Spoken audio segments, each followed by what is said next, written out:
கற்பழித்து கொல்லப்பட்டாள் என்று எப்படி சொல்கிறாய் என மாணவியிடம் எம்எல்ஏ துருவி துருவி விசாரித்த சம்பவம் பரபரப்பை ஏற்படுத்தியுள்ளது.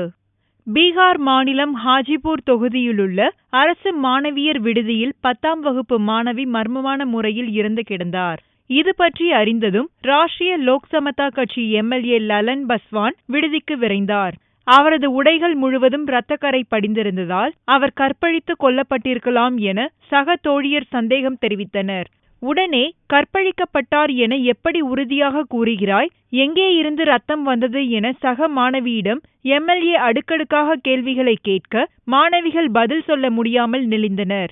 நாளைக்கே யாராவது ரேப் பண்ண உங்க ரூமுக்கு வந்தா என்ன பண்ணுவீங்க என்று கேட்ட எம்எல்ஏ, அதனால உண்மையை தெளிவா சொல்லுங்க என கூறி மாணவிகளை நிலைகுலைய செய்தார். மாணவிகளிடம் ஆபாசமான கேள்விகளை எம்எல்ஏ கேட்கும் வீடியோ சமூக வலைதளங்களில் வைரலாக பரவியதை அடுத்து உண்மையை அறிந்து கொள்ளவே அவ்வாறு கேட்டதாக பஸ்வான் விளக்கமளித்தார்.